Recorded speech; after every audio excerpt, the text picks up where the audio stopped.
Bonjour à toutes et à tous, bienvenue dans EBP, Evidence Based Podcast, l'orthophonie comme une évidence.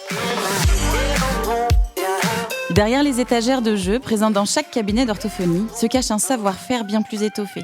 L'orthophonie est une profession de soins qui se réfère à des pratiques cliniques et des données scientifiques probantes. En effet, nos prises en charge s'appuient sur les 3 piliers de l'Evidence-Based Practice, ou pratique fondée sur la preuve. Ainsi, notre podcast donne la parole aux cliniciens, cliniciennes, scientifiques et experts venant partager leurs connaissances sur l'état de l'art afin de permettre à tous les orthophonistes d'avoir accès aux données probantes issues de la recherche et à les appliquer dans leur prise en soin. Bonjour à tous, merci d'être avec nous pour ce 9e épisode d'Evidence-Based Podcast, co-animé avec Gilles Leloup. Nos premiers épisodes se sont focalisés sur les critères diagnostiques. Nous avons parlé classification, hypothèse causale, connectivité, évaluation, neuroimagerie, compensation. Notre dernier épisode, en compagnie de Valérie Lartaud, ouvrait le chapitre consacré à la décision de soins. Nous avons souhaité poursuivre ces discussions et confronter d'autres points de vue en invitant un autre clinicien afin d'échanger autour de la pose du diagnostic au quotidien, de la conduite de soins, de la mise en pratique des piliers de l'EBP en cabinet libéral. Pour aborder toutes ces questions, nous avons le plaisir de recevoir aujourd'hui Franck Medina. Bonjour Franck. Bonjour Audrey, bonjour Gilles. Bonjour Gilles. Bonjour. Franck, tu es orthophoniste, tu as eu une pratique libérale pendant longtemps et aujourd'hui tu es organisateur de formation continue pour les orthophonistes à 100% de ton temps. Je te redis bonjour, on se connaît bien tous les deux. Tu as participé aux recommandations de bonne pratique. On a souvent discuté de 2 ou 3 points où on n'était pas tout à fait d'accord tous les deux. On en reparlera tout à l'heure. Mais on va déjà rentrer dans l'intro qui est cette question, c'est selon toi, ça apporte quoi ce cadre de décision de recommandation de bonne pratique et particulièrement ce cadre autour du diagnostic et des décisions de soins? Ça apporte, je dis que ça apporte beaucoup de choses, c'est tellement bateau et pourtant ça apporte beaucoup de choses. Ça, pour moi, l'intérêt de ce travail-là, quand il a commencé, c'était de se dire comment est-ce qu'on pourrait être utile aux orthophonistes et comment est-ce qu'on pourrait répondre à cette demande de nos collègues qui sont désemparés et qui ont une vision des troubles des apprentissages qui est très, très, on va dire, biaisée peut-être, on pourrait dire biaisée, c'est-à-dire avec un sentiment d'imposture. Moi, j'avais ce ressenti-là, c'est que nos collègues étaient dans un tel inconfort par rapport aux troubles des apprentissages, à voir est-ce qu'on fait de l'orthophonie, est-ce qu'on fait du soin, est-ce qu'on est dans quelque chose qui est scolaire. Et voilà, je sentais qu'il y avait vraiment là-dessus des grosses inquiétudes. Et le travail des recommandations, il permet justement de bien resituer le périmètre de notre activité. Et si les troubles des apprentissages sont décrits dans le DSM, on est bien d'accord qu'effectivement, il s'agit d'une pathologie. Et quand bien même dans d'autres pays, ces troubles-là sont pris en charge non pas dans le milieu médical ou paramédical, mais dans le milieu scolaire, il n'empêche qu'en France, on a fait un choix, que ce choix, c'est d'inscrire le soin dans le domaine de compétences des orthophonistes et que les recommandations, elles vont aider nos collègues à s'y retrouver. Donc il y a déjà ce premier cadre qui était important de poser et de reposer. Quand bien même, effectivement, c'est historique, les troubles du langage écrit ont toujours été pris en charge, mais voilà, là, comme ça, c'est clair. Après, moi, ce que j'apprécie beaucoup dans ce travail-là, c'est de clarifier des questions qui reviennent régulièrement sur les comorbidités, sur ce que c'est que la spécificité, où on va enfin sortir, j'espère, de cette vision, on va dire un peu datée, de la spécificité comme étant une exclusivité. Et effectivement, dans les définitions antérieures, à l'époque de la dyslexie, c'était à l'exclusion de... Et là, on voit comment les concepts évoluent. Et c'est intéressant de pouvoir aussi accompagner la profession dans l'évolution des concepts, des terminologies, qui ne sont pas là juste pour embêter le monde, juste pour faire techno, pour ajouter des titres à rallonge, mais qui renvoient à une vraie réalité clinique. Et la vraie réalité clinique, c'est qu'on est face à des troubles qui s'inscrivent dans un contexte, dans une famille de troubles, des troubles neurodéveloppementaux, et que du coup, on va penser la comorbidité autrement. Donc on va avoir des comorbidités qui seront intra-TND, et puis des comorbidités qui seront extra-TND, mais globalement, la comorbidité, elle n'interdit pas le diagnostic, et elle permet à l'orthophoniste de pouvoir assumer son diagnostic. Parce que quand même, on est obligé de le faire depuis 2002, de poser ce diagnostic orthophonique.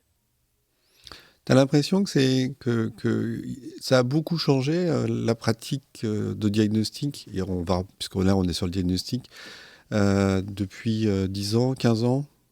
Alors en fait, comme tout un chacun, moi je suis soumis à ce qu'on appelle les biais de sélection, dans la mesure où je fréquente certes beaucoup d'orthophonistes, puisque je suis formateur, mais par définition, c'est pas toutes les orthophonistes. J'emploie le féminin indécin, en fait, 96% de femmes, donc pour moi il n'y a pas photo, ça peut être féminin. Donc il se trouve que justement...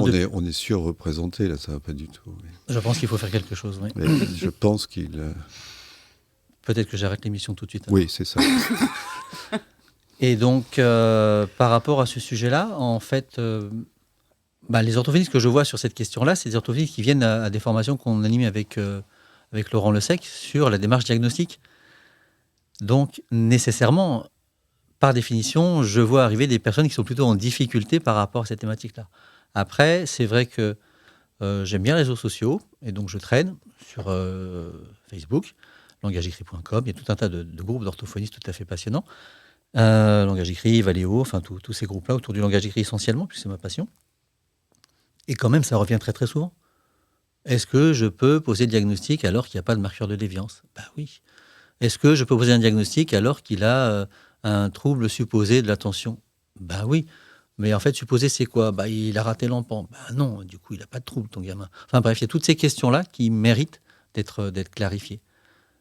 Donc les recommandations, elles tombent à pic. Je pense que maintenant, le travail, ça va être d'accompagner la diffusion et du mieux qu'on peut pour que les gens s'en emparent, qu'ils s'en saisissent et que ça donne aux collègues de la confiance dans leur pratique.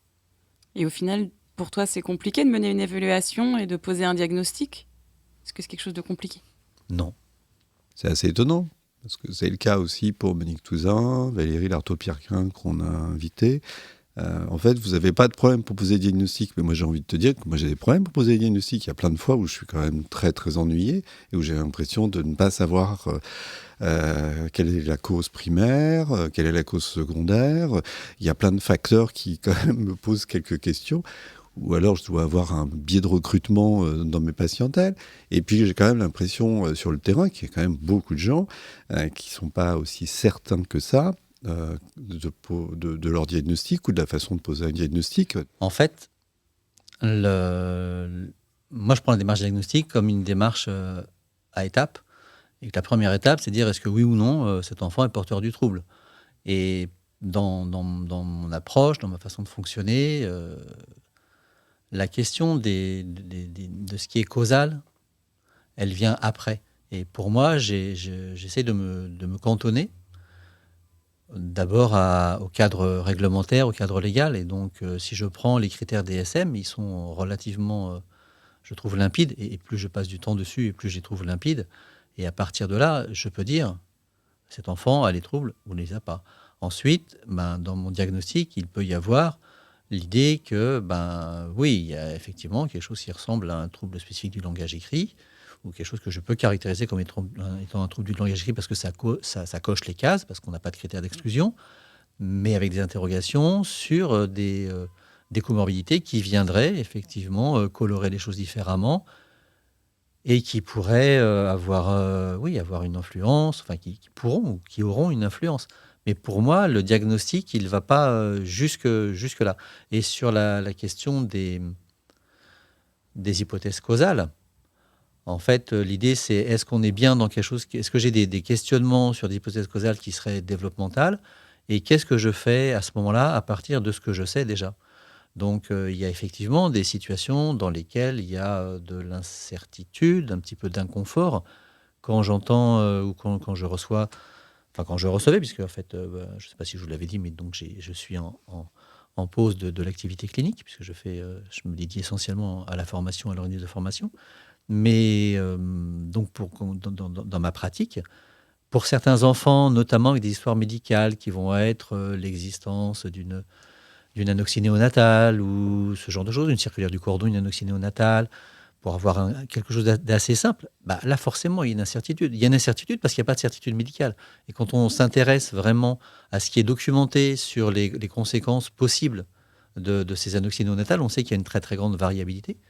Et du coup, moi, l'idée, c'est, face à cette incertitude, à défaut d'en savoir plus, je pose le diagnostic. Oui, aujourd'hui et maintenant, il y a il y a un trouble chez cet enfant qui est un trouble développemental du langage écrit. Ce trouble est survenu dans un contexte d'anorexie néonatale qui peut interroger sur d'autres altérations. Et auquel cas, ça permet d'avoir posé des choses et de pouvoir dire au patient, dire à la famille du patient, j'ai identifié ce que vous avez. Et après, il y a une forme de coloration, de temporisation qui est, je pense que c'est en relation avec. Mais pourtant, on n'a pas de certitude. Je ne sais pas si on peut avoir des certitudes.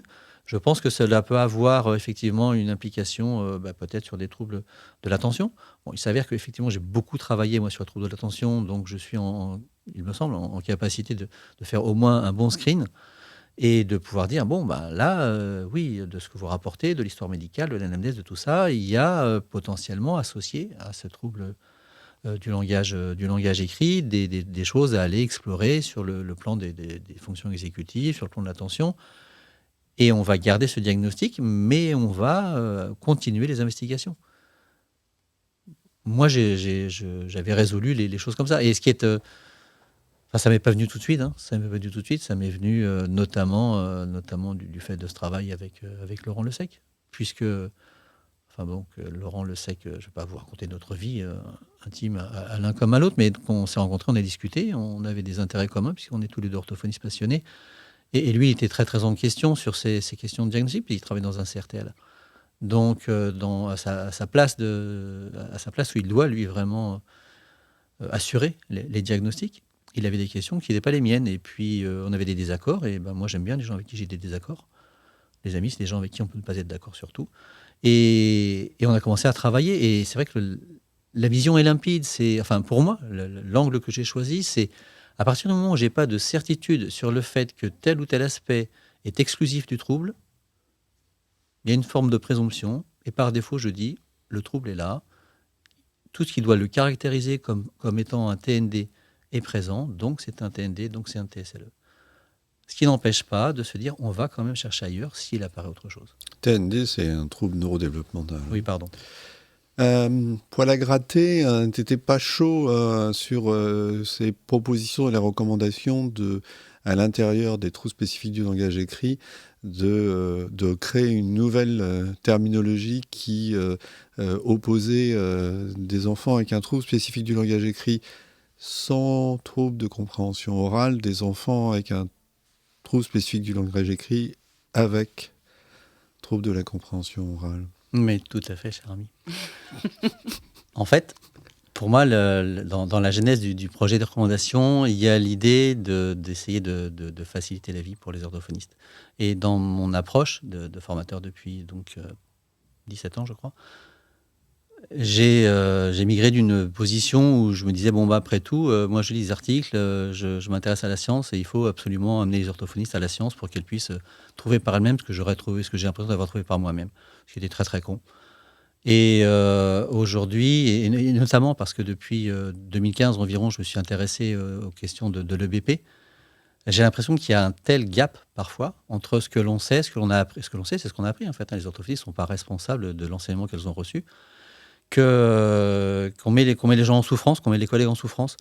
Et pour moi, l'idée, c'était que ces recommandations, elles devaient avant tout clarifier, simplifier. Et quand est arrivée cette question, j'étais un peu dans une forme d'incertitude. Alors, il y a eu une espèce de pic, une espèce d'acmé sur ce sujet-là, parce qu'à un moment, la nomenclature qui avait été proposée, elle, à mon avis, elle prêtait à confusion dans la mesure où on avait un trouble qui était décrit comme étant spécifique, mais que dans l'acronyme qui était conservé, on retirait le S de spécifique, donc ça devenait du spécifique, non spécifique, je ne savais plus trop. Donc ça m'avait un petit peu chagriné, puis on s'en était expliqué, c'était résolu. Et après, dans mes réticences, il y avait effectivement, donc par rapport à ce projet initial, ce que moi j'avais ressenti comme étant le projet initial, d'avoir une clarification, une simplification, le fait que vous ayez le choix, qui est un choix qui est finalement... que je trouve très riche à la fin, qui est de non pas simplement intégrer la question du diagnostic sous l'angle du DSM, mais d'intégrer ça sous un plan qui est davantage peut-être clinique et davantage tourné vers la recherche en prenant ce vieux modèle, mais toujours aussi bon, du simple view reading, en fait, du modèle de simple vue de la lecture, ça générait ça générait pour moi une forme de trouble. Donc voilà, j'ai eu des réticences et puis... ça va mieux. ça va mieux, mais il reste encore tout un tas de choses à creuser, notamment quand on regarde la littérature récente sur les troubles de la compréhension dans le langage écrit. On a encore beaucoup de questionnements. On a beaucoup de questionnements. On a encore une piste très très forte sur le lien qui existe entre l'identification et la compréhension. C'était déjà vrai, ça reste vrai. Et voilà, ça génère pour moi encore des zones d'ombre. Donc voilà mes réticences. Je ne sais pas si j'ai répondu précisément à la question. Oui, non, mais de toute façon, c'était une classification qui ont été proposées dans les recommandations et qui peuvent tout à fait discuter dans le sens que cette question de troubles de compréhension écrite et de compréhension orale est aussi extrêmement liée aux facteurs de risque et aux facteurs de protection, et particulièrement les facteurs psychosociaux, ce qui fait que d'un seul coup, ça complexifie encore la problématique. C'est pour ça que je suis toujours étonné quand on pose des questions ici dans notre podcast. Ça va, vous n'avez pas de soucis pour poser un diagnostic? Non, c'est peinard. Moi, j'ai un peu des doutes. Je trouve que quand même, c'est assez compliqué de poser un diagnostic. C'est pas aussi clair que ça. Et je peux comprendre que sur le terrain, un certain nombre de collègues hésitent justement à poser. Je suis assez d'accord sur ta démarche que le DSM-5 est assez clair dans ses critères pour dire ça remplit les critères. Alors, ok, on dit que c'est un trouble spécifique du langage écrit, mais ça va aussi poser la question après. Qu'est-ce que ça apporte de poser un diagnostic si ce n'est qu'à partir de ce diagnostic, on doit logiquement décider, on doit faire une décision de soins et proposer des entraînements. Donc quel lien y a-t-il entre toujours cette question entre la classification, hein, on a discuté avec Michel Habib, on a discuté avec Hugo Père, on a discuté avec Monique Touzin, c'est vraiment des questions qui sont récurrentes sur le lien entre classifier les gens. Moi, je dis, d'un côté, le diagnostic, le DSM-5, c'est du diagnostic et de la classification, mais c'est d'abord de la classification. Le modèle simple vue, c'est déjà, ou la réflexion autour du langage oral et du langage écrit, c'est déjà une idée de réfléchir sur comment on va arriver à expliquer, à trouver des causes, à la fois comportementales, et puis ensuite, le troisième volet, c'est tout ce travail que tu as mené, parce que tu t'es beaucoup, toi, intéressé au visio-attentionnel, sur les explications causales. Donc, toujours, question, c'est comment on fait le lien, aujourd'hui. Le diagnostic, c'est une chose, mais comment on fait le lien avec la décision de soins? Donc, pour moi, ma façon de fonctionner dans la démarche diagnostique, c'est que j'ai scindé les choses. J'ai scindé les choses entre un diagnostic médical, qui est là effectivement pour poser, pour classifier, et qui, avant tout, pour moi, est là pour répondre à la question, c'est est-ce que je suis en capacité, est-ce qu'il est légitime d'engager l'argent de la collectivité, l'argent de la sécurité sociale, pour prodiguer des soins à cet enfant? Ou est-ce que ce qu'il présente, ça ne relève pas des troubles? Dans ce cas-là, ce n'est pas chez moi. Ou est-ce que c'est...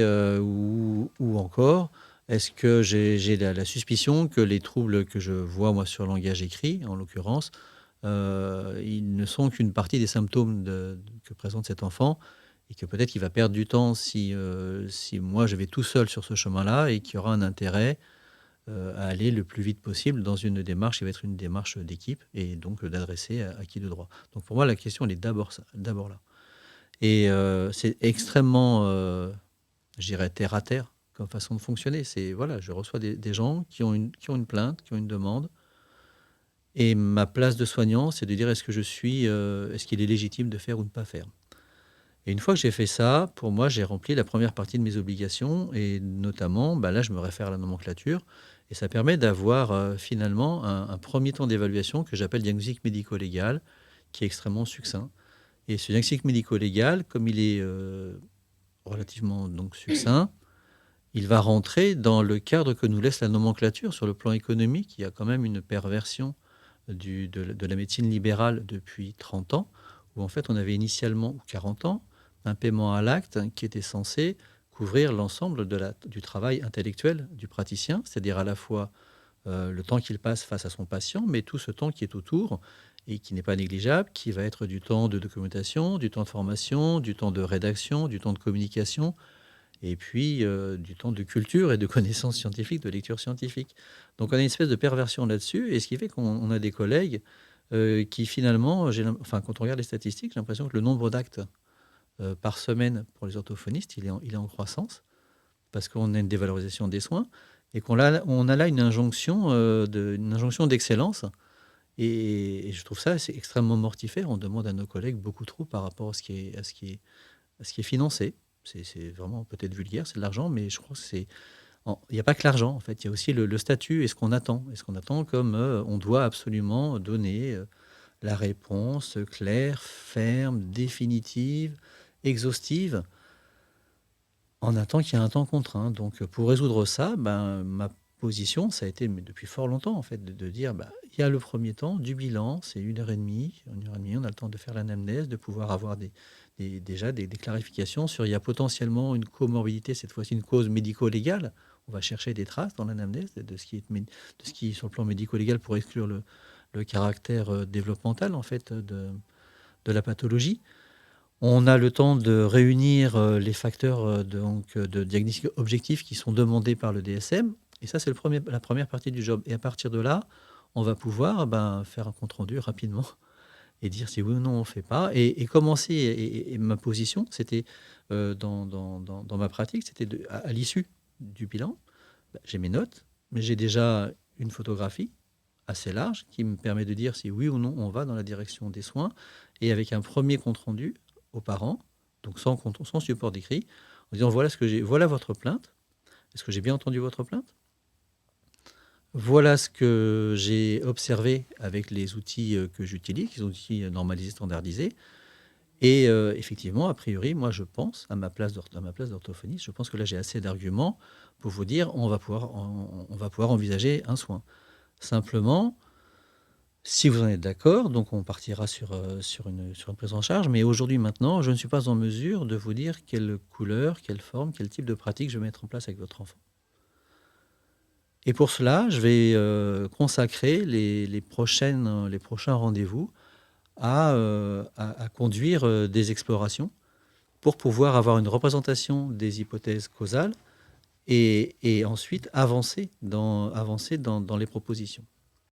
Donc, dans cette démarche, je présente aux parents ce que je vais faire et je pose un diagnostic. Mais pour moi, ce diagnostic, c'est très rapidement aussi des hypothèses.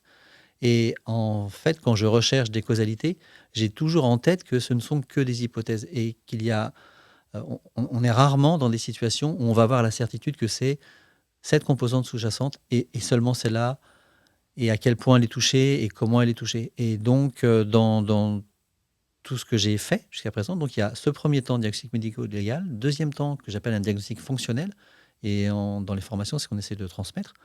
Et sur ce diagnostic fonctionnel, on part sur l'idée qu'on fait des hypothèses. Et c'est intéressant parce qu'une hypothèse, ça veut dire qu'on se donne le droit d'avoir une hypothèse juste ou une hypothèse fausse. On est dans des vraies hypothèses. Et surtout, on ne s'enferme pas dans une seule analyse. C'est ma position.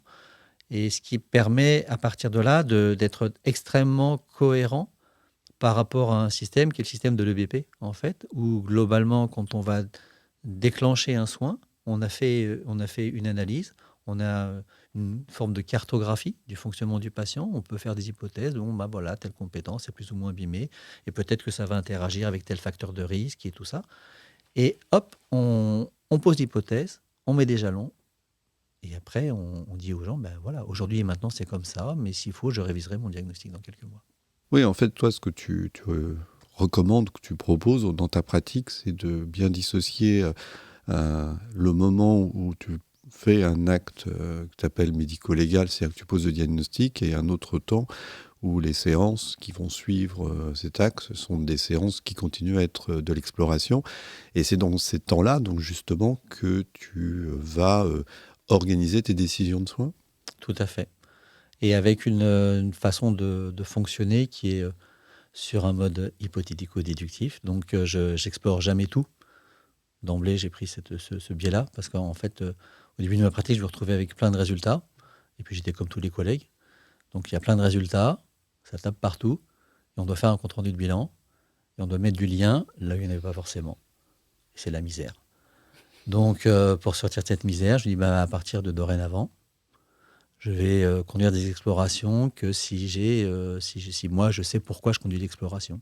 Et donc, la démarche, elle est vraiment tout à fait volontaire, itérative et volontaire. Donc j'observe des troubles, des difficultés. J'essaye d'interroger les hypothèses qui pourraient faire que, par exemple, il y a une lenteur alors que c'est juste, qu'il y a des confusions, qu'il y a je ne sais quoi, qu'il y a des manifestations que j'ai observées à la fois dans le recueil de la plainte et dans les premières évaluations, et je conduis les évaluations complémentaires à partir de ça. Tu vas systématiquement évaluer et le côté phonologique et le côté visuo-attentionnel, ou seulement selon ce que tu as observé à ta première partie d'évaluation? Alors j'ai du mal maladroitement tenter de dire le contraire en fait. Je vais explorer que si je peux émettre une hypothèse comme quoi il y a. Et donc dans certains cas, je ne vais pas nécessairement explorer les hypothèses phonologiques. Et dans d'autres cas, je ne vais pas nécessairement explorer les hypothèses visuo-attentionnelles. Tout dépend de ce que j'ai observé en fait, de la plainte et de ce que j'ai observé lors des premières évaluations. Donc il y a des fois où tu n'explores pas du tout le côté phonologique. Oui, depuis fort longtemps. Et ce que j'apprécie justement dans les recommandations pour la pratique clinique, c'est qu'il est enfin écrit noir sur blanc qu'on a des explorations qui amènent à mettre en évidence dans certains cas des précurseurs, mais que dans d'autres cas, ces précurseurs sont des simples marqueurs. Et donc savoir que l'enfant qui est face à moi, après 3 ans d'échec d'apprentissage de l'écrit, échoue dans les compétences phonologiques, c'était tellement prévisible que ça m'apporte peu de choses, donc je m'épargne la charge de travail de le faire, je l'épargne au patient. Et puis ensuite, je considère, mais peut-être que ça va changer, en fait, on va voir les résultats des travaux de Karine, je sais Karine Harari-Eskenazi, donc je sais qu'elle continue de mettre en pratique des entraînements phonologiques chez les adolescents. Si ces travaux, effectivement, montrent qu'il y a un intérêt, à ce moment-là, on changera de dynamique. Mais pour moi, il y a aussi cette façon de fonctionner. C'est-à-dire que, par exemple, dans nos batteries, on a souvent les mesures d'empan, par exemple. Bon, pour moi, de ce que je sais, des fonctions exé sur lesquelles j'ai bossé quand même suffisamment longtemps, parce que je m'intéressais beaucoup aux enfants avec des troubles de l'attention. Les troubles de l'empan chez un enfant avec un trouble du langage écrit, il est majoritairement axé sur de l'empan verbal, et en fait, ce qui va améliorer les compétences au niveau d'un empan verbal d'un sujet, c'est sa capacité à utiliser des représentations multiples, sa capacité à mettre en place des stratégies. Et du coup, par définition, nos patients, ils ont des représentations orthographiques qui ne sont pas super accessibles, elles sont pas automatiques, donc il est tellement prévisible que ça ne fonctionne pas, que je ne sais pas pourquoi je vais l'évaluer. Et puis je ne sais d'autant pas pourquoi je vais l'évaluer qu'une fois que je l'aurai évalué, je ne saurai pas quoi en faire sur la clinique. Il est hors de question. Là-dessus, il y a pour le moment une littérature suffisamment abondante pour dire que les entraînements qui reposent sur de la mémoire de travail, l'entraînement et la mémoire de travail, n'ont pas d'efficacité. Je ne vais pas perdre mon temps, en fait.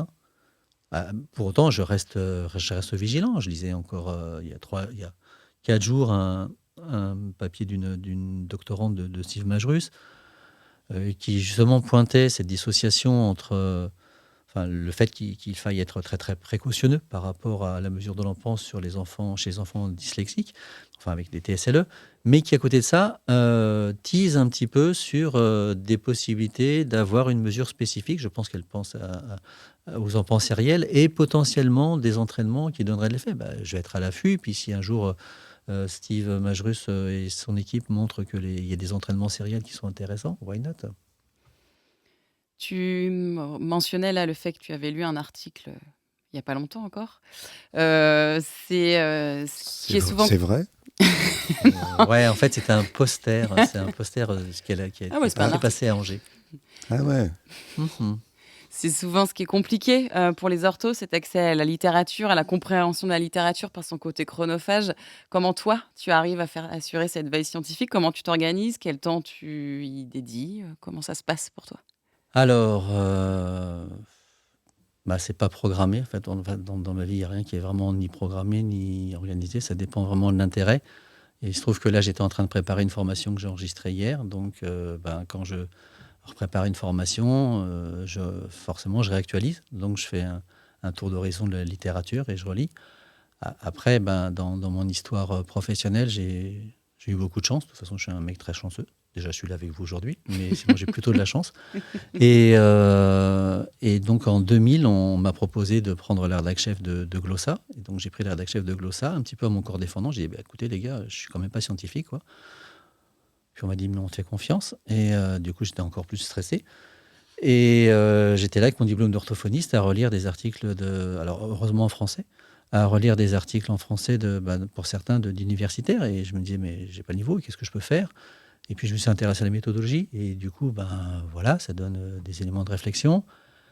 Et puis à force de lire, je suis allé regarder les références. Et après, c'est comme de jouer de la guitare. Alors je sais pas, parce que je joue pas de la guitare, mais c'est comme de faire... Quand on a c'est en faisant qu'on devient feuseron, quoi. Donc, je lis, je relis. Et j'ai fait un master. Et du coup, il a fallu effectivement que je lise la littérature anglo-saxonne. Et après, c'est une forme de... effectivement, c'est pas en français, mais peut-être que je serais embêté pour demander ma route dans un pays anglo-saxon. Mais pour lire un article scientifique, ça va. Donc, le vocabulaire, il revient souvent le même. Et puis le sujet, c'est sur un sujet que je connais, quoi, en fait. Enfin, j'ai le sentiment de le connaître. Je ne sais pas tout, mais... Tu es quand même d'accord que parfois c'est quand même un peu abscon, les papiers. Il faut que tu sois quand même un peu dans le truc, parce que des fois, c'est vamos à la playa, non? Alors, justement, je ne les emmène jamais à la plage. Et en fait... c'est ce que je pensais. Je ne les emmène pas sur la plage. Non, je ne les emmène pas sur la plage. C'est parce que c'est trop fin, en fait. Surtout que j'ai du mal à rester sur le sable. Et donc, du coup, ce n'est pas waterproof. Donc, ça ne va pas. Mais, ouais, après... je vous l'ai dit, je travaille sur les fonctions exé. J'ai des troubles attentionnels comme tout un chacun. J'ai un petit défaut d'inhibition, un petit problème de contrôle exécutif. Mais je connais mes défauts. Et donc, je sais qu'il y a des moments où je peux faire. Et dans mon organisation, il y a des heures où je sais que je peux me poser et que s'il faut passer 1 heure sur un papier, je passe 1 heure sur un papier. Ok. On va devoir conclure, mais on va se retrouver sur l'interview parce qu'en fait, on s'aperçoit dans ces podcasts qu'on a interviewé différentes personnes et chacun a des points de vue différents, une façon différente de travailler.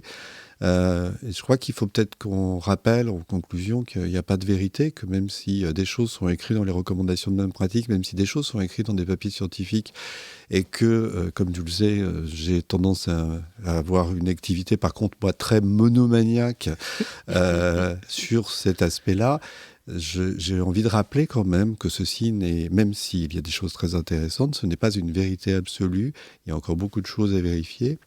Et à expérimenter, et que surtout, il y a toujours ce très grand gap entre ce qu'il y a dans des papiers ou dans des articles et ce qui est la réalité clinique et la façon dont chacun a envie de fonctionner sur la réalité clinique.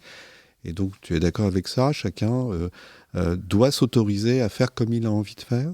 Je suis absolument à 250% d'accord avec ça. Et effectivement, moi j'aime bien les dictons, les proverbes. Il y en a un, c'est le doute est un hommage à la vérité. Il faut douter. C'est-à-dire oui, ce qu'on raconte, oui, c'est pas toujours vrai. En fait, la littérature, la science, ça change tout le temps. Et c'est pour ça que j'aime bien le BP, et en fait plutôt la PBE, donc les Practice Based Evidence, c'est-à-dire... On en parlera après. Voilà. Parce que là, du coup, on se sécurise. C'est-à-dire que j'ai lu un papier où je suis en difficulté avec un patient parce que la littérature, elle ne parle pas de ce qu'il a. Mais j'ai lu autre chose qui me fait penser que j'essaye, et puis je me mets des garde-fous pour pas passer 3 mois à faire des entraînements qui ne marcheront pas. Tu sais que le doute est un hommage à la vérité. C'est la première réponse que tu m'as faite par mail quand je t'ai envoyé une étude de cas, il y a 10 ans.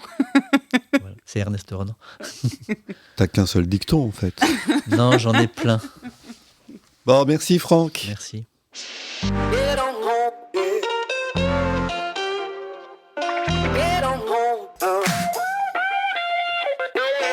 Merci à toi Franck d'avoir été présent et d'avoir répondu à toutes nos questions. Et merci Gilles d'avoir co-animé cet épisode avec moi. Nous nous retrouvons dans 15 jours pour un nouvel épisode d'Evidence Based Podcast en compagnie de Karine Harar-Esquinazi, orthophoniste, avec qui nous aurons le plaisir de pouvoir prolonger ces échanges pratiques.